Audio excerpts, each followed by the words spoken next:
The incredible journey of Umar ibn Al-Khattab, may Allah be pleased with him, from enemy to hero of Islam. There are moments in history that change everything. People who were once against a cause become its greatest defenders. Hearts that were once hard soften with truth. This is exactly what happened to Umar ibn Al-Khattab, may Allah be pleased with him, a man who went from being one of Islam's fiercest enemies to one of its greatest heroes. Umar, may Allah be pleased with him, was strong, fearless, and highly respected in Makkah. People feared his anger but admired his leadership. He was known for his honesty, bravery, and intelligence. But there was one thing he could not stand: Islam. He saw Islam as a threat to his people's traditions, their power, and their way of life. So he fought against it with everything he had. He even made up his mind to kill the Prophet Muhammad, peace be upon him. But Allah had a different plan for him. How did the man who wanted to destroy Islam become one of its greatest leaders? Let's dive into the extraordinary life of Umar ibn Al-Khattab, may Allah be pleased with him. Umar's early life. Umar ibn Al-Khattab, may Allah be pleased with him, was born into the Banu Adi clan, one of the noble families of Quraysh. His family was respected, but they were not as wealthy as other Qurayshi leaders. Because of this, Umar worked hard from a young age. He learned how to fight, ride horses, and survive in the harsh desert. As he grew up, Umar became a powerful man. He was tall, broad-shouldered, and had an intimidating presence. He also became known for his wisdom and sharp mind. His leadership skills earned him a high position in Quraysh society. He was known for his strong will, discipline, and strictness. People feared him, but also respected him. But with all these qualities, Umar had one major weakness.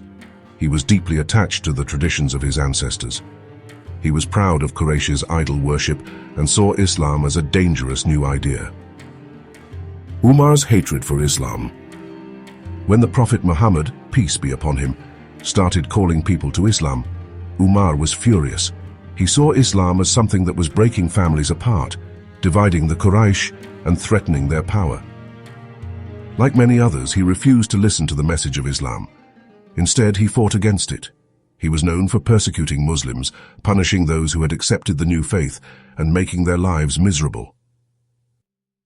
But Umar's life was about to change forever, in a way he never expected. One day, Umar had had enough. He grabbed his sword and marched through Makkah with a mission: to kill Prophet Muhammad of Oz and end Islam once and for all. As he walked, a man saw him and asked, "Where are you going, Umar?" Umar replied with anger, "I'm going to kill Muhammad." The man hesitated for a moment, and then said something that shocked Umar. "Before you do that, don't you know that your own sister and her husband have already accepted Islam?" Umar stopped in his tracks. His own sister had joined the Muslims. Rage filled his heart and he changed his direction, heading straight for his sister's house. When Umar arrived at his sister's house, he could hear something, beautiful words being recited. His sister and her husband were reading the Quran. Enraged, Umar burst into the house. His anger exploded as he struck his sister, making her bleed. But instead of being scared, she stood her ground. She said firmly, "You can hurt me, but I will never leave Islam." These words shook Umar's heart. He looked at the parchment they were reading and asked to see it. His sister told him, "You must cleanse yourself first." Umar washed himself, then began to read the words of Surah Taha. "Indeed, I am Allah. There is no deity God except me, so worship me and establish prayer for my remembrance." Quran 20:14. At that moment, everything changed. His anger melted away. He could feel the power and truth of these words in his heart. Umar stood up and said, "Where is Muhammad? I want to become Muslim." He rushed to the Prophet's house. When he arrived, the companions held their breath, unsure if he had come to fight. But instead, Umar declared his Shahada. "I bear witness that there is no God but Allah, and Muhammad is his messenger." Islam had just gained one of its strongest warriors. After accepting Islam, Umar never hid his faith. He marched to the Kaaba and declared loudly, "I am a Muslim." The Quraysh were shocked. Some tried to fight him, but none could defeat him.